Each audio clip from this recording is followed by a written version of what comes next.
भारत की सबसे बड़ी अक़लियत मुसलमान है 17 करोड़। मैं हुकूमत से जानना चाहता हूं कि क्या 17 करोड़ मुसलमानों में गरीब नहीं है, नौजवान नहीं है, किसान नहीं है, ख़वातीन नहीं है। वतन अज़ीज़ में सबसे गरीब मुसलमान है। सबसे ज़्यादा नाखवानगी मुस्लिम ख़वातीन में। AIDS और PLFS का डेटा ये बताता है कि मुसलमानों में सबसे कम असासे हैं और कंजम्पशन लेवल दूसरे मजहबी ग्रुपों के बनिस्बत सबसे कम है। बजट की स्पीच में फाइनेंस मिनिस्टर ने 4 बरादरियों का जिक्र किया।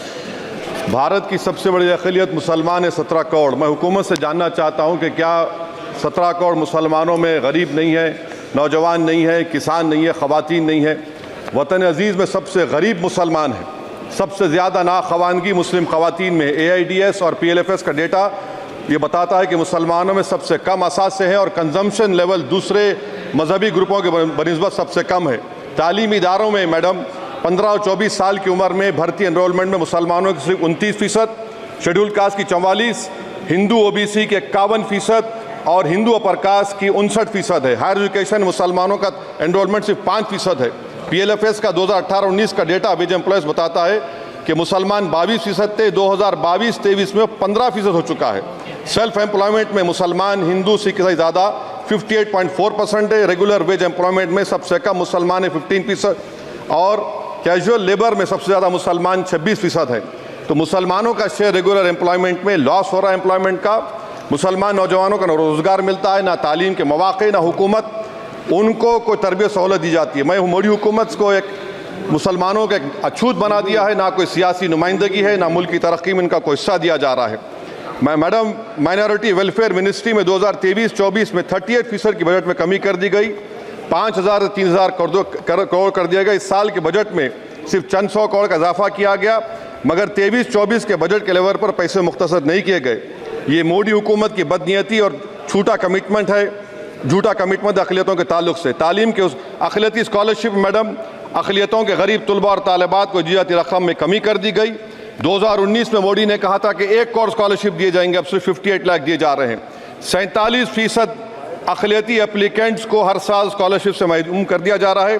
10 साल से मैं कह रहा हूं कि डिमांड ड्रिवन करो। डिमांड ड्रिवन के लिए सिर्फ 3,000 करोड़ की ज़रूरत है, मगर ये हुकूमत सच्चाई को और ईमानदारी से काम नहीं कर रही है। 2007 और 8 से माइनॉरिटी स्कॉलरशिप का नंबर इजाफा नहीं हुआ है।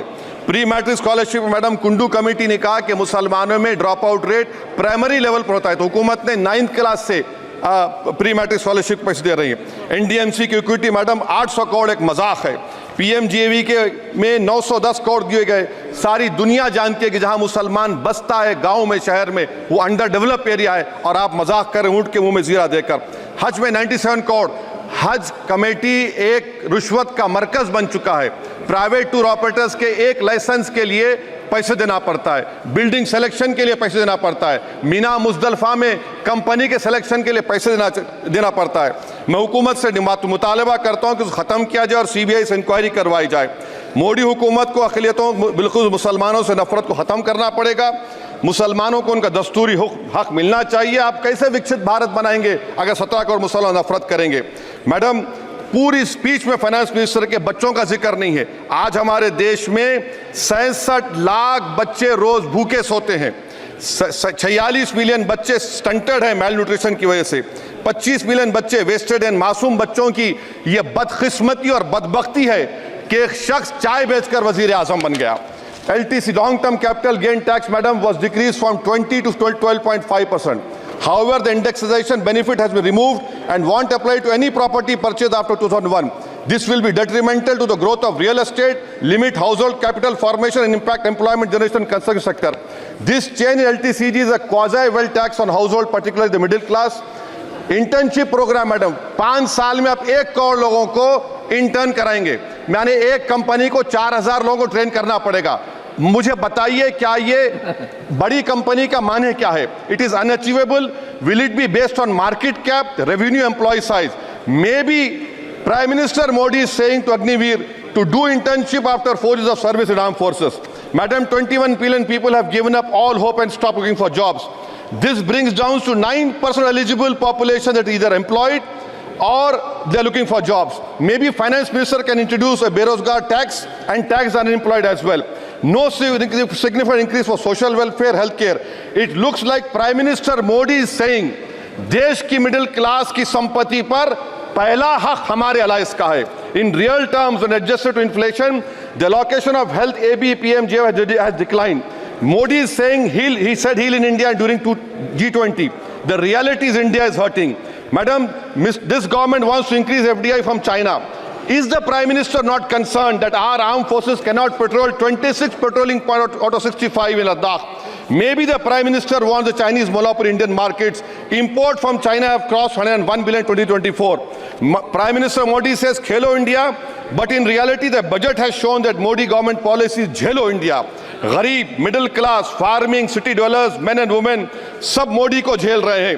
Madam, in the current financial year, in February 5th, 15,993 MSMEs have been closed. Total MSCs closed have 35,680. Andhra Pradesh bifurcation. This parliament passed a law. For last 10 years, Modi government has shown their intellectual dishonesty in not giving ITR, IIM, Bayaram Steel Factory, Railway ko Khazipet, recognition of Palmaru as National Irrigation Project. This shows intellectual dishonesty of this government. Madam, I end my speech by quoting a famous poet, and I'm amending certain verses. 133 crore इंसानों, जिंदगी से बेगानों, सिर्फ हुक्मरानों ने हक तुम्हारा छीना है. खाक ऐसे जीने पर यह भी कोई जीना है. बेशऊर भी तुमको बेशऊर कहते हैं. सोचता हो ये नादान कैसे हवा में रहते हैं. 133 करोड़ इंसानों, कब तक ये खामोशी? चलते फिरते जिंदानों, गरीब खवातीन, नौजवानों, किसानों से रोने की सदाएं आती हैं. जब शबाब पर आकर खेत लहलाता है, किसके नयन रोते हैं, कौन मुस्कुराता है? काश तुम भी समझो, काश तुम भी जानो किस कदर भयानक है जुल्म का ये ढब. देखो रक्स से आतिश आहन देखते ही जाओगे, होश में ना आओगे.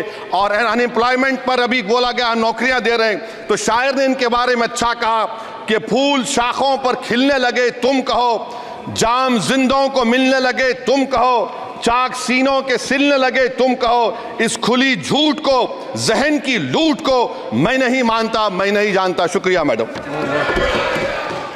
हमसे जुड़े रहने के लिए हमारे YouTube चैनल को सब्सक्राइब करें और नई वीडियो की नोटिफिकेशन के लिए बेल आइकॉन को दबाएं.